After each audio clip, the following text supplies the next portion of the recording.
Murad bəy, elə ilk olaraq başlamaq istəyirəm bu Xark adası ilə bağlı Amerika Birləşmiş Ştatlarının hücum qərarından. Jerusalem Post əslində belə bir məlumatı paylaşıb. Necə düşünürsünüz? Bu əməliyyatın yaxın zamanlarda başladığını görə biləcəkmi? Düzünü deyim, bu məsələ ilə bağlı çox müzakirələr gedir mətbuatda. Amma düşünürəm ki, hərbi cəhətdən oranı Amerika Birləşmiş Ştatlarının silahlı qüvvələri üçün zəbt eləməyə problem deyil. Amma onu zəbt eləyəndən sonra onu qoruyub saxlamaq, bilirsiniz, İranın ixracının, əgər səhv eləmirəmsə, 95% neft ixracı həmən o adada yerləşən xüsusi qurğular vasitəsilə həyata keçirilir və İran tərəfi Amerika Birləşmiş Ştatlarının quru qoşunları oranı tutandan sonra oranı zərbə atəşinə tutsa, oradakı olan yanğınların qarşısını almaq olacaq və nə qədər itkilər verəcək Amerika Birləşmiş Ştatları. Bu baxımdan mən düşünürəm ki, ABŞ bəlkə də fikri var. Ona görə ki, bu İran üçün çox vacib, demək olar ki, ən əsas ölkəyə valyuta gətirən ixrac üçün nəzərdə tutulan ərazidir. Amma Amerika Birləşmiş Ştatları bu əməliyyatı keçirtsə, ondan sonra onun itkilərinin qarşısında, bilirsiniz, ABŞ üçün ən əsas faktor insan itkiləridir. Vaxtilə tarix boyda Vyetnam müharibəsinin dayandırılması əsasən o insan itkilərinə olmuşdu, Amerika Birləşmiş Ştatlarının daxilində olan proseslərlə bağlı.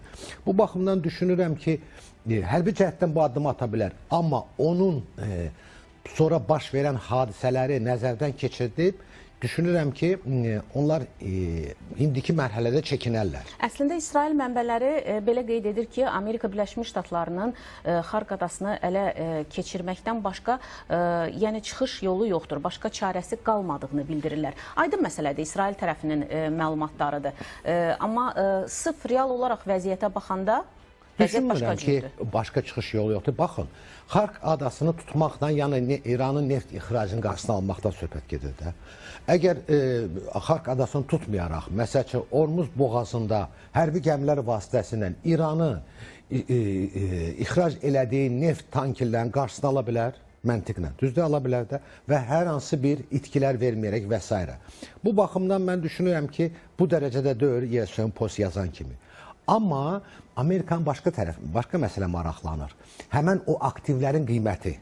Bilirsiniz ki, Trump hər zaman bütün siyasətini, fəaliyyətini istər-istəməz iqtisadi maraqlarla ölçür. Bu baxımdan belə bir istək var. Amma deyim ki, bundan başqa çıxış yolu yoxdur. Mən bu dərəcədə radikal fikirlə razılaşmaram. Bəs onda Amerika Birləşmiş Ştatları əməliyyatda iştirak etmək üçün elit dəniz piyadaları və əlavə qüvvələr də daxil olmaqla 4500 nəfərlik ümumi qüvvə göndərib. Bu məlumat necə? Göndərməyə hazırlaşırlar. Əgər səhv eləmirəmsə, 82-ci dəniz piyadalar mobil diviziyanın əskərləridir və hətta say 8000-dən söhbət gedir. Amma burada başqa məsələ ola bilər. Burada çox güman ki, Amerika Birləşmiş Ştatları İran ərazisində hansısa bir əraziyə qoşun yeridərək, orada təhlükəsiz zona yaradaraq, orada bir platform yaradaraq, İran müxalif qüvvələri üçün onların təşkilatlanması üçün bir ərazi formalaşdıra bilər. Bu baxımdan inandırıcıdır ki, həmən o silahlı qüvvələrdə istifadə edir. Məsələn, Pakistan sərhədində olan yerləşən ərazidə bunu həyata keçirdə bilər. Cənub-qərb tərəfində kütlər olan ərazilərdə bunu həyata keçirdə bilər. Ormuz boğazına yaxın olan, deməli, dəniz kənarı ərazilərdə bunu yerləşdirə bilər ki, həmən o Ormuz boğazından keçən gəmilərə təhlükə yaratması. Bax, bu daha da inandırıcıdır. Aha, onda belə çıxır ki, hardasa Amerika Birləşmiş Ştatları kəşfiyyatının keçmiş rəsmisi İranla bağlı mümkün ssenarilər barədə xəbərdarlıq eləyib. The Washington Post qəzeti məlumat yayıb. Məlumata görə Amerika Birləşmiş Ştatları Milli Kəşfiyyat aparatında terrorla mübarizə mərkəzinin keçmiş rəhbəri Joe Kent İranın Xark adasının mümkün ələ keçirilməsinin Amerika Birləşmiş Ştatları üçün fəlakətli nəticələrə səbəb ola biləcəyini bildirib. Hardasa bu fikirlə biz razılaşırıq. Bəli, həmən mən deyən fikirlə üst-üst gəldi. Və o qeyd edib ki, Amerika Birləşmiş Ştatlarının İrana quru qoşunlar göndərməsi ehtimalı onu ciddi narahat edir.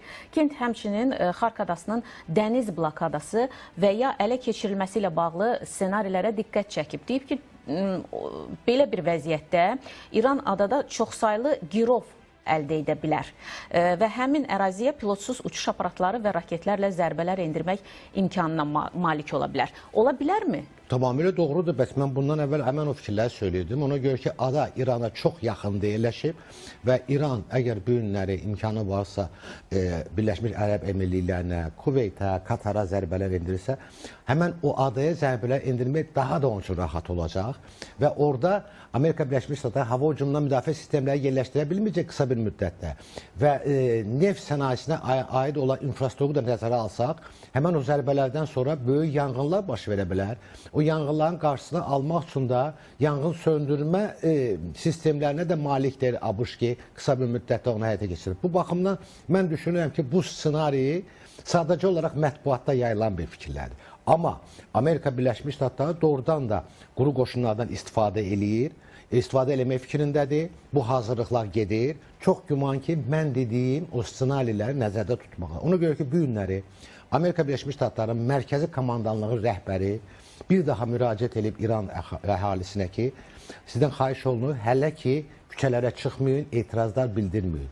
Hələ də sizin üçün bu təhlükəlidir, imkan verin, biz işlərimizi bitirək. Çox güman ki, belə bir ssenari mövcuddur. O ssenariyə hazırlıq gedir.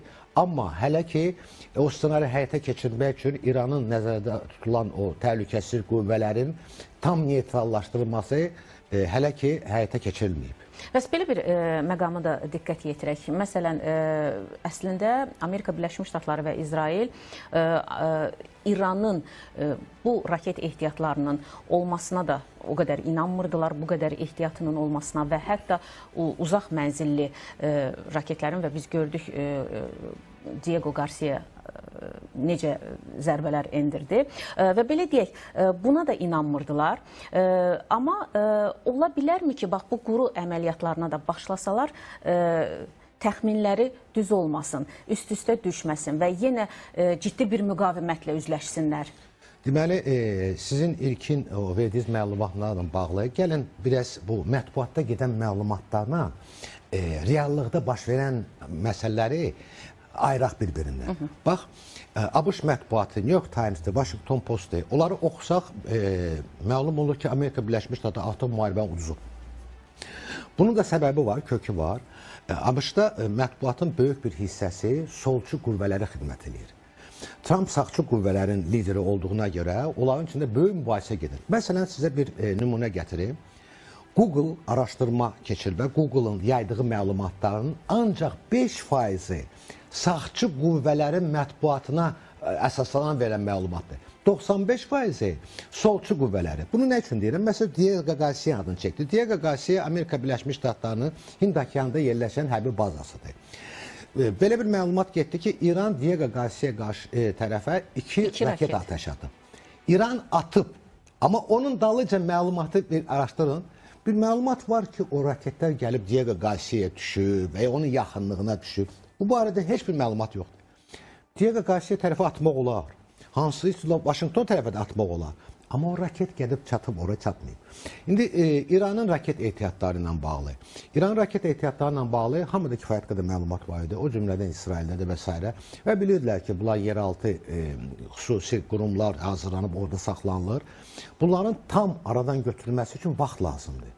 Və bu günləri ABŞ-ın və İsrailin hərbi hava qüvvələri, mən sizə deyə bilərəm, təxminən 15 minə yaxın hədəflərə zərbələr endiriblər.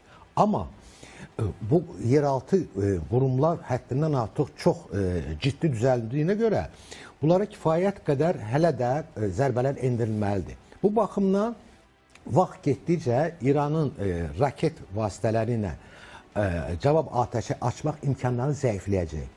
Düşünürəm ki, 1-2 həftəyə bu tamam azalır. Əgər biz müqayisə eləsək əvvəlki vaxtlarla, indiki vaxtlar biz görürük ki, İran tərəfi gün ərzində ancaq 10-15 dənə atəş aça bilir. Bu da yeraltı xüsusi qurğular orada yerin altında saxlanırlar. Onlar qısa müddətli çıxırlar mobil tırların içində. Atəşi açırlar və geri dönürlər. Onları fiksasiya edib bəzilərini vura bilirlər, bəziləri isə gizlənməyə nail olurlar. Amma bu imkanlar da yavaş-yavaş məhdudlaşır. Yəni vəziyyət o dərəcədə sensasiyon deyil, necə bunu mətbuat yayır da. Bu baxımdan mənim fikirlərim bu qədər. Bəs belə olduğu halda onda niyə biz hələ də İran tərəfindən təhdid edici mesajlar eşidirik, açıqlamalar eşidirik? Yəni hardasa bunlar da səngiməlidir ki, bir danışıqlara doğru tərəflər getsin. Yox, İran tərəfindən bu cür yanaşmalar olacaq və davam eləyəcək. Ona görə ki, İran tərəfi yeganə silahı ondan ibarətdir ki, daxildə olan o qüvvələri nəzarət eləmək üçün bu cür təbliğat aparmalıdır. Biz hər zaman görmüşük ki, istər İran tərəfi, istər İrana maliyyələşdiyi proksilər, Hezbollahdır, Hamasdır, həm də Yemendir. Onların bəyanatlarına baxın. Onların bəyanatlarını izləsiniz, düşünərsiniz ki, bu ABŞ kimi dövlətin əlində olan hərbi resurslara malik dövlətlər bunu eləyirlər. Məsəl üçün, İran tərəfi bəyanatlar verirdi ki, hamısını dağılacaq və s. Amma biz görürük, bəli, atəşlər açır. Amma o atəşlərin təsiri ABŞ-la İsrailin İrana vurduğu zərbələrlə müqayisə olunmaz deyil. Məsələn, gün ərzində ABŞ və İsrail hərbi hava qüvvələri hardasa 300-400 hərbi uçuş edirlər. Təkcə İsrailin hərbi qüvvələri 200 uçuş edir. Hər bir pilot gündə 3 uçuş edir. Təyyarələr də orta götürsək, məsəl üçün F-15-lər uçuşunu götürsək, 8 tona yaxın bomba daşıya bilir. Məsələn də, indi baxın o vurulan zərbələrin gücü və cavab vurulan zərbələr. Məsələn, bir də dron getdi, deyildi Dubayda böyük bir otelə. Baxın mətbuata, bütün mətbuat onu yazır. Amma gün ərzində İrana nə qədər zərbələr deyir, onu çəkməyə icazə vermirlər. Orada olan insanlar, hansılar ki, bunu çəkib internetə göndərə bilirsə, onlara qarşı ciddi təzyiqlər olur, həbslər olur və s. Ona görə kənardan baxaraq biz müqayisə eləyə bilmirik. Tam. Amma İran rəhbərliyin, Xarici İşlər Nazirinin bəyanatdan eşitçi, siz də bayaqlar dinlədiniz, səsləndirdiniz ki, o tələb edir Amerika Birləşmiş Ştatları hətta təzminat verməlidir. Yəni bu qeyri-reallığa cavab verməyən bir bəyanatlardır. Hamı da bunu başa düşür. Və Xark adası ilə bağlı Səudiyyə Ərəbistanının iqtisadçısı Qurban Bayramın da fikirlərinə diqqət yetirmək istərdim. Amerika Birləşmiş Ştatlarının İranın Xark adasındakı quru əməliyyatı olarsa, qlobal neft qiymətlərinin kəskin şəkildə bir barel üçün 120-160 dollara qədər yüksəlməsinə səbəb olacaq. Ekspert həmçinin bildirib ki, cavab olaraq İran Körfəz ölkələrinin enerji infrastrukturuna zərbələr endirməklə daxil olmaqla asimetrik eskalasiyaya həyata keçirmək qabiliyyətini saxlayacaq. Bütün bunlar, düzdür, bu iqtisadi böhrandır, açıq şəkildə bilirik. Amma nə edə bilərlər? Yəni, bunun qarşısını almaq üçün nə edilməlidir? Amerika Birləşmiş Ştatları tərəfindən. Əlbəttə ki, onlar əllərində olan mümkün hava hücumundan müdafiə sistemlərdən istifadə edirlər. Onların əllərində olan və onlara dəstək verən ölkələrin hərbi hava qüvvələri vasitəsilə fikir verin, dron hücumları zəifləyib. Son dövr ancaq və ancaq o balistik raketlər zərbələri qalıb. Məsəl üçün, o nə göstəricidir? Ona görə ki, dronla bağlı məntəqələrin bir çoxları artıq zərərləşdirir. Amma balistik raketlərlə bağlı o yeraltı qurumlar olduğuna görə biraz vaxt tələb edir və çətindir. Hətta artıq çox hərbi hava qüvvələri uçuşlar etməlidirlər. Bəli, İran tərəfi zərbələr endirə bilər, təsir edici. Məsələn, İsrail, Səudiyyə Ərəbistan ərazisində, Birləşmiş Ərəb Əmirlikləri ərazisində, Kuveyt, Katar ərazisində yerləşən neft və qaz sənayesinə məxsus olan müəssisələrə, xüsusi olaraq su təminatı müəssisələrə, bilirsiniz ki, Körfəz ölkələrin böyük əksəriyyəti içməli suyu dəniz suyu vasitəsindən əldə edirlər. Həmən o qurğulara zərbələr endirilsə, bu da müəyyən təsirlər göstərə bilər. Amma bunlar hamısı mən düşünürəm ki, müvəqqəti bir məsələlərdir. Yəni, ümumi İrana vurulan zərbələrin qarşısında, İranda gedən proseslərin qarşısını ala bilməyəcək. Bəli, müəyyən təsirlər eləyəcək, müəyyən neft bazarında olan qiymətlərə müəyyən təsir eləyə bilər. Bilirsiniz, bunun da qarşısını almaq üçün imkanları var. Məsələn, xüsusi olaraq Amerika Birləşmiş Ştatlarının. Baxın, Amerika Birləşmiş Ştatları dünyada ən böyük neft ehtiyatlarına malik ölkədir. Onların hal-hazırda xüsusi ehtiyatları var 400 milyon barel. ABŞ istənilən vaxtı o ehtiyatları açsa 400 milyon bareli. Gündəlik 20 milyondur, bu da 400 milyon. Bir dənə qərar verirsə ki, o ehtiyatları açırıq, dünya birjalarında neftin qiyməti enəcək. Amma bu sualı vermişlər Trumpa. Trump dedi ki, buna ehtiyac yoxdur. Yəni, onlar da başa düşürlər ki, bu məsələ müvəqqətidir və belə bir ciddi addımlar atmağa ehtiyac yoxdur. Düşünürəm ki, müəyyən təsirlər olacaq neft bazarında, amma bu kritik olmayacaq. Və İranın istədiyi kimi bu əməliyyatların qarşısını alsın, bu cür şantaj əməliyyatlarından düşünürəm ki, bu heç bir nəticə verməyəcək. Aha. Bu arada Sepahın açıqlamaları da maraqlı olur, diqqət çəkir, bir də görürsünüz. Amerika Birləşmiş Ştatları prezidenti Donald Trump'ın Hörmüz boğazının tam açılması üçün qoyduğu müddətin başa çatdığı vaxtda İran İslam İnqilabı Keşikçiləri Korpusunun mərkəzi qərargahı Xatəm Ül-Ənbiyanın sözçüsü İbrahim Zülfüqari Amerika liderini ələ salıb. Bu barədə o brifinqdə bildirib. Zülfüqari İngilis dilində etdiyi çıxışında deyib ki, Trump, sən işdən çıxarıldın.